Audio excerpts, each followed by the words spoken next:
Welcome to Education Today. I'm Kyle. And I'm Megan of Armstrong High School in the Armstrong School District. Students' success in school is crucial to helping them move on with their lives in the real world after graduation. There are many programs that are set up to help prepare them from core classes to electives, arts, music, and athletics. All of these programs can help build necessary skills that students will utilize in their post-secondary lives. For those wishing to extend their education after high school, SATs are a must, and how students score on them can have a significant impact on where they go to school.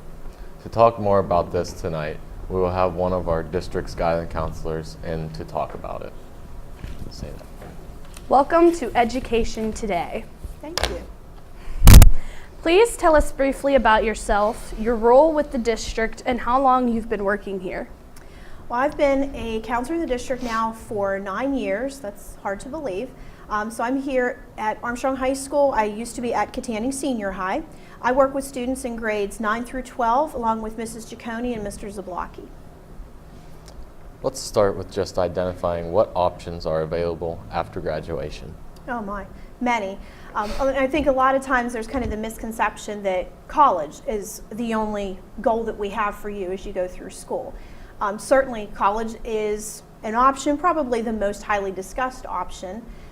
But when we talk about college, we talk about a 4-year college degree, perhaps a bachelor's degree, but also maybe an associate's degree, which can be a 2-year program, or some programs that even run less than that.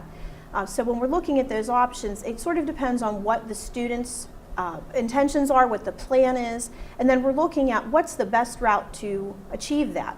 Perhaps it's a 4-year college degree, and then sometimes we're even looking beyond that at possibly a master's degree or professional school such as law. Sometimes we're looking at maybe a 2-year associate's degree, and there are schools locally that offer fantastic associate programs that could be 18 months to 2 years and then get you directly into a well-paying job in the workforce. The workforce is always an option as well. We have some students that head directly to the workforce, sometimes for family businesses or friends they know maybe own construction companies or something like that, and they go directly to the workforce. There's options like apprentice programs, and if you look at the Bureau of Labor Statistics website, apprentice programs is one of the fastest growing occupation fields in the country right now. So this would be programs like iron workers, the electricians union. There are so many within the Builders Guild and beyond that students could get into. Those are very competitive for admission. So if you want to get into something like an apprentice program, you know, they're expecting particular classes in math, they're expecting communication skills, skills like showing up for work, passing a drug test. So there's options like that too that we can discuss. So, and of course our armed services is always a fantastic option, and we're very fortunate every year to have students that serve our country and go directly out of high school into the armed services. So those are all options that we try to present and discuss with students. Our junior high counselors start them as early as 7th grade and certainly through the senior year. Who should take the SATs? Very good question. I would recommend that most students, if not all, at least try the SAT. Does everybody need to take the SAT? Not necessarily. However, it's a nice option to have under your belt should a student decide perhaps partway through his or her senior year that he or she would like to maybe attend a 4-year college. And that happens from time to time where students think maybe they're pursuing another option and then decide that they'd maybe like to go to college. So we'd recommend that everyone perhaps at least try the SAT. But certainly to your question, the students that are interested in attending a 4-year college really should look to take the SAT. If a student plans to attend some campuses like IUP at North Point or a community college like Butler Community, Westmoreland, CCAC, Allegheny County, the SATs are not required. However, it's a really good benchmark to help students determine maybe areas of strength or weakness prior to entering college. Why are SATs so important? Well, again, I think because they give kind of that benchmark readiness for college. So the SAT sets what they consider to be a college-ready benchmark, and that's what we're looking to see if students can achieve. And perhaps it takes several times taking the test before students reach that. But it's important because that gives the colleges kind of an idea of where students lie in terms of their academic inclinations or abilities. However, take that also with looking at the students' grades and transcripts. Not to be minimized that the SATs are the only thing the colleges care about, because first and foremost, they want to see a transcript. What did you take in high school and how did you do in those classes? That's going to be number one. But certainly the SATs are going to usually follow behind number two, and sometimes for particular programs like nursing, education, pharmacy, those scores are important for that admission because they will set a minimum score for admission to those. So the SATs are important in that they give the college a little bit more information, a little deeper insight perhaps into what a student's abilities may be. But again, taken with kind of a grain of salt because really that transcript is number one and most important. All right. What impact does a student's scores have on where they go to school? Good question. Depends on the selectivity of the school and also, as I mentioned previous, the major to which a student might apply. So for example, if a student wants to get into IUP as an education major, he or she needs to have a minimum of a 980 math and reading SAT score. That's not inclusive of the writing. And as we'll probably get to the new SAT, that'll be probably even easier to look at. However, if a student's looking to maybe get into a very selective school like a Carnegie Mellon, Princeton, places like that, you're looking at SAT scores that greatly vary from what some other local schools may be looking for. So really it depends on the particular major that a student plans to enter and also the particular school that they plan to enter as to where those scores may need to fall. And in addition, some schools that are very selective require SAT subject tests. So there's a myriad of subject tests, just for example, biology, literature, physics, math. So some very highly selective schools and Ivy League schools are also going to require not only the SAT with reading and math, but also subject SAT scores. What kind of opportunities will taking the SATs open up for students? Taking the SAT, again, opens that door maybe for more four-year college options, also for scholarships, because many scholarships are going to look at the SAT scores, be it a local scholarship or also a merit scholarship from a particular university. So for example, if a student applies to Carlow University in Pittsburgh, Carlow very clearly has a graph and grid that you can find on their website that shows you with this GPA and this SAT score, and you kind of run your fingers together and you can see what type of scholarship, a merit scholarship, that student will earn every year. So it opens the opportunity for college admissions, but also for scholarship factors, be it from a school or from private scholarships, that when they're looking at a student's competitiveness with other applicants, they may be looking not only at an SAT score and so on, they're also looking at essays and transcripts and recommendations, but the SAT score is often a part of that.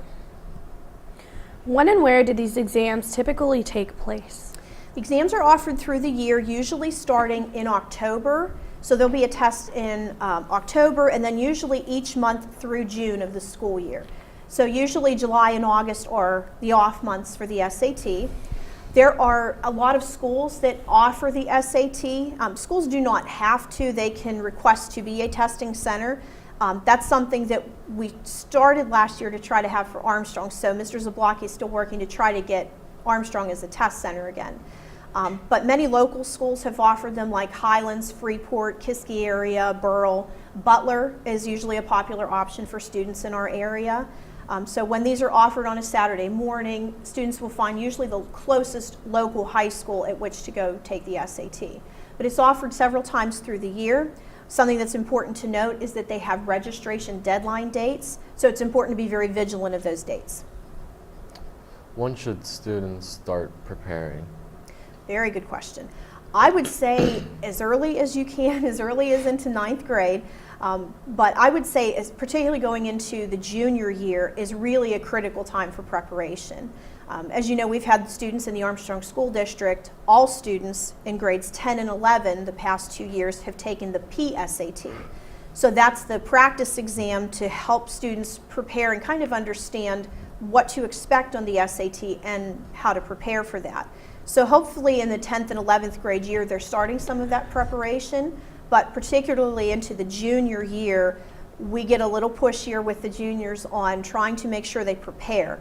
Especially now, we're in January of 2016, and our juniors will probably take the exam in May or June of this year. So now's the time that those juniors want to start some practice and preparation.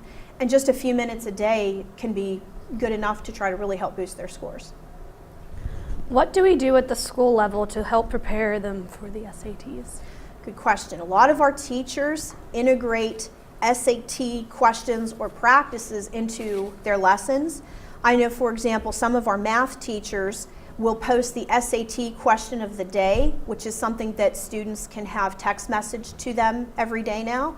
But some teachers will work through those questions every day. On the old SAT, which has now changed, of course, but on the old SAT, when you had vocabulary questions, some of the English teachers would give quizzes or tests or word banks that were specifically like an SAT prep vocabulary, or a lot of those orange vocabulary books that you've all worked through for the years have contained a lot of SAT vocabulary. And with the new SAT, a lot of its focus is in what you're already doing within your curriculum. So I think you're going to see a nice shift to that because a lot of what the teachers are already doing will be integrated into the new SAT. Can you tell us about SAT prep courses and where more information on them can be found? Sure. The district in the last few years has offered an SAT prep class after school. I don't know where that will stand for this year, but that may be something that the district would run again. Penn State at New Kensington has run an SAT class several years as well. Butler County Community College has offered one. Those are fine and students have to pay for those. But now with the advent of the new SAT, the SAT has partnered with Khan Academy. So if students are familiar with Khan Academy, they can create an account through there for SAT preparation. And I like that because if you've taken the SAT or PSAT, you can upload your results to Khan Academy and they will deliver to you a personalized study plan to prepare. So it will help identify areas of strength or weakness and allow you to maybe work more on those areas of weakness to improve. And the College Board's website at sat.org has a lot of full-length practice tests and practice questions. So I encourage students to look at SAT prep classes, but there is a lot of free SAT prep that's available to you through the internet that you could look at on your own time as well. And it's free. What can parents do at home to help prepare their students? Very good question. And my biggest recommendation would be go on to Khan Academy and make an account and start to work on some prep questions. Do practice tests. They have full-length tests available. Take advantage of that. See what you get right and wrong, and what you get wrong, they will explain to you how they got the correct answer. So they don't just show you, oh, well, you got it wrong, it should have been this. They're going to explain to you why. So take some time and look at that. I would encourage parents to facilitate that with their student. So take time to make sure they have a Khan Academy account and that they're actually working through some of it.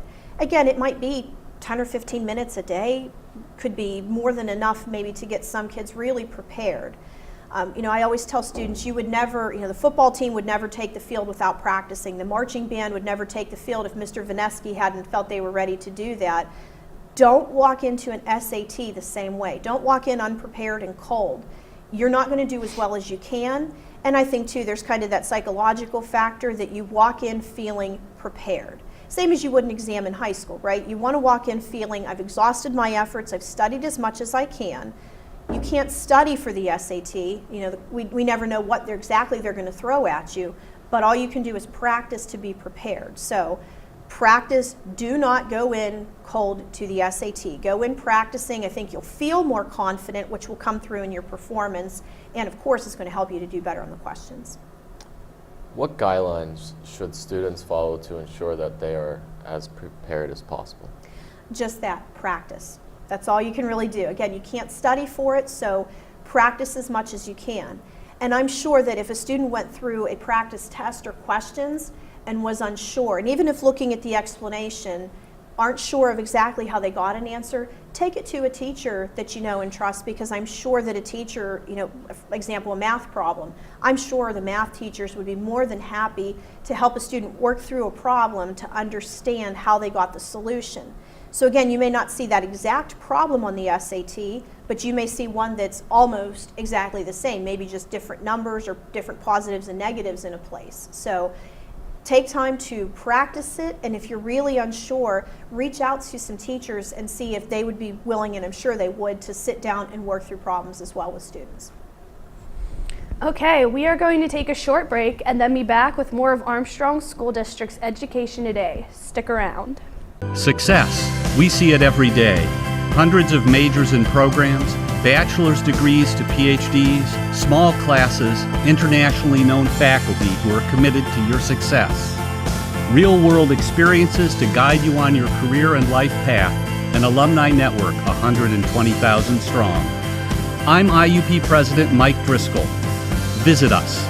Find your success at Indiana University of Pennsylvania.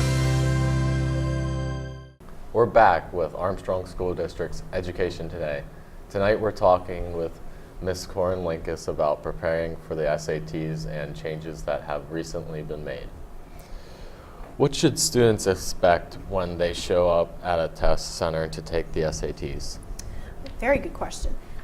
When you arrive at a test center, first, make sure you know what time you should arrive at that test center. They would inform you that when you print your admission ticket off of their website. It will usually have in a note what time to report and where in a building to report.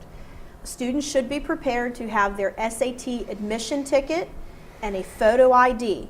You must have your admission ticket and a photo ID, or you cannot be admitted to the test.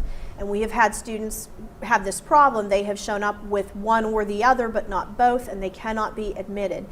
Even if I were your test room proctor and I know all of you, I can't let you in without valid ID now. So students ought to prepare, to have their ID, their admission ticket, as well as making sure that they have pencils, calculators, backup batteries. So that way, again, they're well prepared and don't walk in with a graphing calculator that will fizzle out on them maybe in the first few minutes of the exam. That's happened too. When should they expect to see results? Now the results are taking a little longer with the new SAT, so we may see just a few more weeks.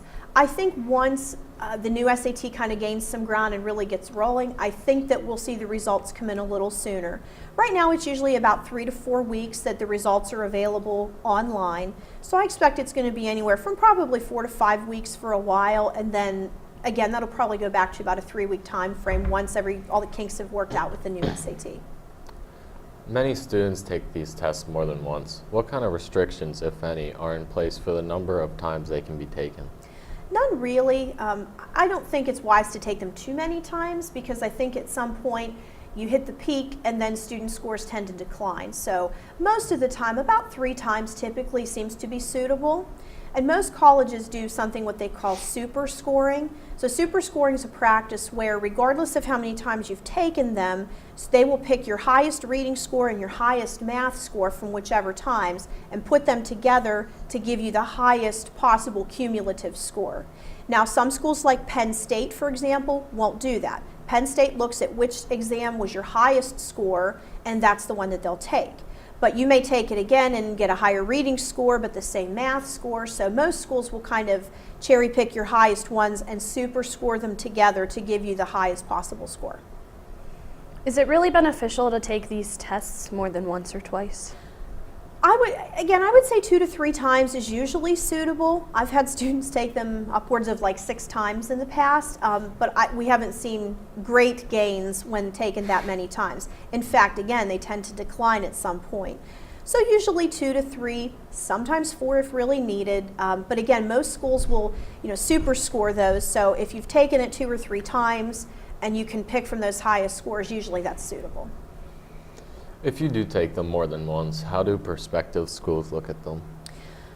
Again, they're looking at that combination of scores for the most part, but again, a school like Penn State is going to look at your highest one time. So to just take them one time and want to get into University Park Penn State campus, University Park's admission is highly selective. So If you're looking at just taking them one time and hoping for the best, that may not be your best plan, right? You might want to look at trying to do them 2 or 3 times. So typically students will take them toward the end of the junior year, perhaps the summer in June, between junior and senior year, and perhaps fall of senior year.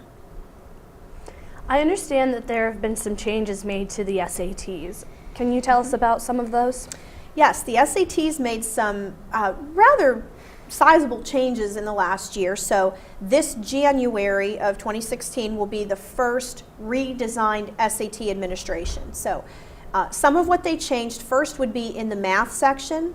So math has now focused in more on problem solving, data analysis, and algebra. So they're looking at things like fractions, ratios, percentages, quadratic formulas and equations, geometry, and you may find some trigonometry.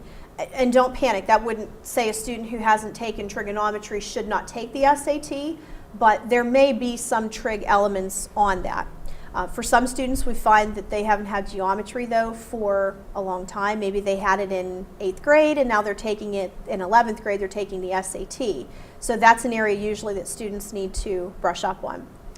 In the reading section, gone is the SAT vocabulary of old, where you see words that you've never seen before and probably never will again other than the SAT. Now they're trying to make them more reasonable words. So you might find a word like synthesis or analyze used within a context perhaps. So they want to know that you can easily use words that you're seeing in your core curriculum already at your high school. One very nice feature of the new SAT is it is shorter, so it's a little less time than the previous. That's a big bonus for you guys. And the writing section, the essay, is now optional. So the SAT that many of our current seniors have taken, the very first section of the SAT was the essay. Now that is no longer the case. The essay will be optional. So it's nice because you can dive right into other parts of the SAT. One other nice feature is there is now no longer a penalty for incorrect answers. So there's no penalty for guessing. So on the old SAT, it made more sense to perhaps completely skip a question and omit an answer if you didn't know, because you might lose a quarter point for that incorrect answer. However, now you will not lose points for that. So you're only scored on what you get correct. So that's good because I think that will actually enhance students' chances of maybe a higher score because maybe they'll get more questions correct. And this also is a little bit cheaper, which is nice. So right now you're paying about $54.50, I think, for the SAT, but with the redesign without the essay, it's $43. So that's a significant savings for some families, particularly as we've talked when students take it multiple times, that may be saving you quite a bit of money. So lots of nice features, and again, the whole point was to really align this more to what you're learning in the classroom. So that's some of the most important shifts and changes, that these concepts are not so aloof and far-fetched, but more in line with what you do every day. What purpose did these changes serve? Really to try to make the test more in line with what colleges are expecting to see from you and what you're actually doing in your classes. So this is to better reflect what you're learning and how that's applicable to college and career. So this was based within the research and looking at what colleges were looking for with incoming students, as well as what your high school curriculums looked like. So then SAT kind of put that all together and decided to produce a test that better reflected what was expected of you in college combined with what you're already doing in high school, which I like because I think it will give a more accurate picture of what you do as students and how prepared you are. What impact do these changes have on students?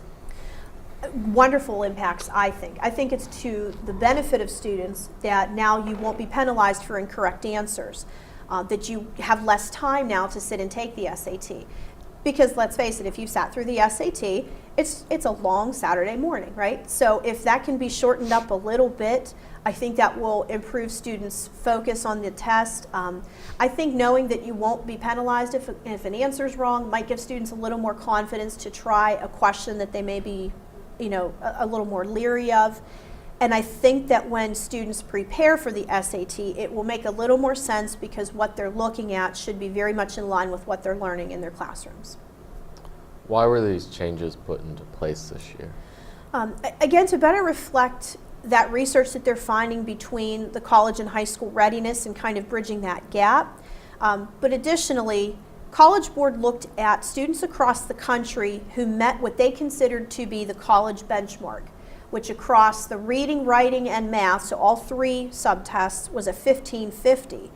But I think it was 47% of students were not meeting that. So to them, that really was screaming that there's something, there's some kind of a disconnect there. So again, that's then what fed into the research for College Board, that now they're looking to implement these changes. And hopefully then we're going to see more students are meeting that benchmark.